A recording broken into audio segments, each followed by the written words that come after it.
नमस्कार, the legal Indian के इस एपिसोड में आप सबका स्वागत है। दोस्तों, आप में से कई लोग हमें मैसेज कर रहे हैं कि सर कॉन्ट्रैक्ट लॉ और टॉर्ट लॉ में जो इम्पोर्टेंट क्वेश्चंस हैं, जो लॉ एंट्रेंस एग्जामिनेशन के पर्पस से इम्पोर्टेंट है, आप इसके बारे में चर्चा कर दें ताकि आप अपनी पढ़ाई उसके अकॉर्डिंग कर सकें।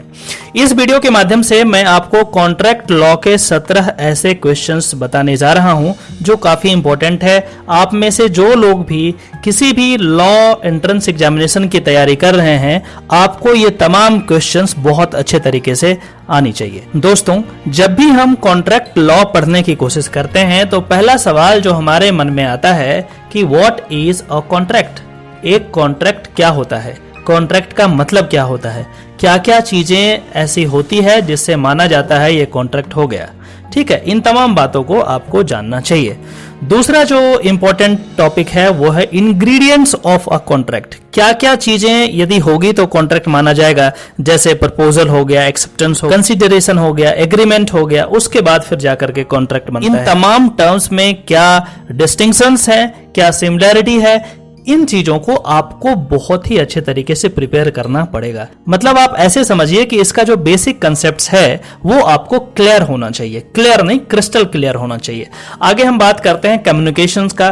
कम्युनिकेशंस एक बहुत ही इंपॉर्टेंट चीज होता है जब भी हम कॉन्ट्रैक्ट की बात करते हैं। एक पार्टी दूसरे पार्टी को किस तरीके से कम्युनिकेशन कर रहा है, लिख करके कर रहा है, बोल करके कर रहा है, किस तरीके से कर रहा है, ये भी काफी इंपॉर्टेंट चीज। अगला जो इंपॉर्टेंट टॉपिक है वो है व्हाट एग्रीमेंट्स आर कॉन्ट्रैक्ट। अब सबसे पहले तो हमें यह समझना पड़ेगा कि एग्रीमेंट्स और कॉन्ट्रैक्ट में क्या अंतर है। आखिर ऐसा क्या है कि एग्रीमेंट कॉन्ट्रैक्ट में चेंज हो जाता है?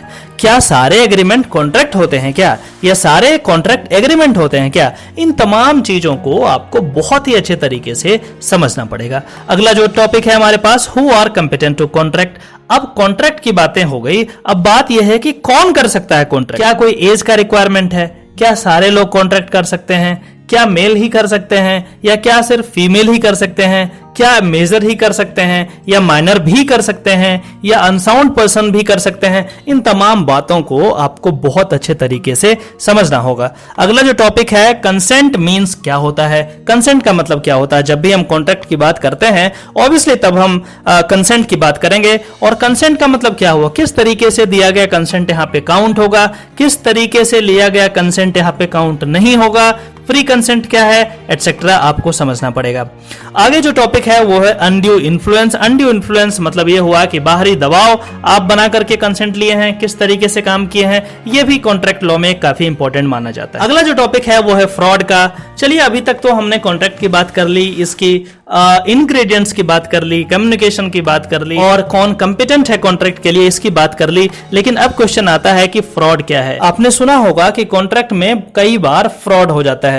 जैसे अभी कुछ दिन पहले एक मेरे स्टूडेंट ने मुझे मैसेज किया कि सर मेरे कोई परिचित कोचिंग इंस्टीट्यूट में एडमिशन लिया था, और अब जो है लॉकडाउन की वजह से वो पैसा भी नहीं दे रहे हैं, ऑनलाइन क्लास भी नहीं प्रोवाइड कर रहे हैं, और कह रहे हैं कि अब कोई भी चीज हम प्रोवाइड आपको नहीं करेंगे। ऑब्वियसली ये भी एक कॉन्ट्रैक्ट है। तो क्या आपने जब कॉन्ट्रैक्ट किया था तो क्या साइन किया था, क्या टर्म्स एंड कंडीशंस थे, इन तमाम बातों को जानना जरूरी है। क्या ये फ्रॉड हुआ, फ्रॉड किस तरीके से होता है, इसको आपको समझना पड़ेगा। अगला जो है मिस्टेक ऑफ फैक्ट में कई बार क्वेश्चंस पूछे जाते हैं कि आखिर ये मिस्टेक ऑफ फैक्ट का मतलब क्या होता है।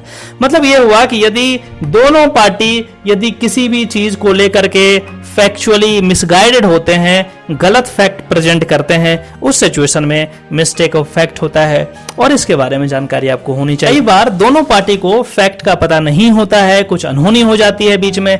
कई बार एक पार्टी जानबूझ के करते हैं। दोनों में क्या डिफरेंस है, क्या समानताएं हैं, इसको समझना बहुत जरूरी है।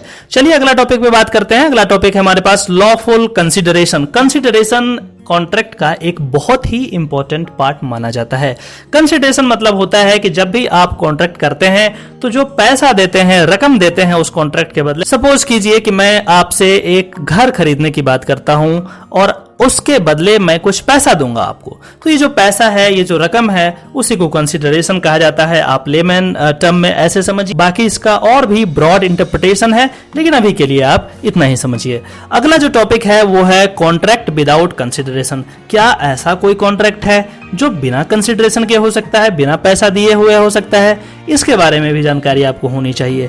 अगला जो टॉपिक है, कंटिजेंट कॉन्ट्रैक्ट क्या होता है, वेजरिंग कॉन्ट्रैक्ट क्या होता है, दोनों में क्या अंतर है, दोनों में क्या समानताएं हैं, बहुत जरूरी है। क्वेश्चंस लगातार भर भर के पूछे जाते हैं, तो आप जो है इन तमाम बातों को अच्छे तरीके से प्रिपेयर कर लें। अगला टॉपिक हमारे पास है एग्रीमेंट टू इम्पॉसिबल एक्ट। कोई ऐसा एक्ट जो इम्पॉसिबल है, कुछ ऐसा कॉन्ट्रैक्ट कर लिया भैया आपके लिए मैं चांद तारे सब तोड़ के ले आऊंगी या ले आऊंगा, तो भैया क्या इस तरीके का कॉन्ट्रैक्ट कैसा होगा, क्या माना जाएगा, इम्पॉसिबल है, पॉसिबल है, बहुत सारी चीजें हैं, इस पे भी बात की जाएगी। उसके बाद जो है ब्रीच ऑफ कॉन्ट्रैक्ट की बात करते हैं। ये तो कॉन्ट्रैक्ट सारा कुछ हो गया, अब ब्रीच हो गया कॉन्ट्रैक्ट, यदि नहीं पूरा हुआ, एक पार्टी ने धोखा दे दिया, ब्रीच कर दिया, तब क्या करेंगे आप? कॉन्ट्रैक्ट तो आपने बिल्कुल बहुत अच्छे तरीके से किया था, लॉफुली किया था, लेकिन अब ब्रीच हो गया, तो किस तरीके से काम होगा, कैसे कंपनसेशन दिया जाएगा, क्या क्या आर्गुमेंट्स आप दे सकते हैं, इन तमाम बातों को आपको जानकारी होनी चाहिए। लास्ट हमारे पास टॉपिक है वो है कंपनसेशन। ऑब्वियसली जब हम ब्रीच ऑफ कॉन्ट्रैक्ट की बात करते हैं तो एक पार्टी को लॉस हो जाता है, अब उस लॉस की भरपाई कैसे होगी? ऑब्वियस सी बात है, उसके रिस्टिट्यूशन के लिए आपको कंपनसेशन देना होगा। कंपनसेशन क्या होता है, किस तरीके से दिया जाता है, कितना दिया जाएगा, इन तमाम बातों को आपको समझना जरूरी है। दोस्तों ये जो 17 पॉइंट है आपको बहुत अच्छे तरीके से प्रिपेयर कर लेना है। यदि ये वीडियो पसंद आया है तो इसे लाइक करें, शेयर करें और इस चैनल को जरूर सब्सक्राइब कर लें, क्योंकि इस तरीके का ऑथेंटिक इंफॉर्मेशन आपको कहीं और शायद ही मिले। चलिए फिर से मिलते हैं किसी और टॉपिक में, तब तक के लिए नमस्कार।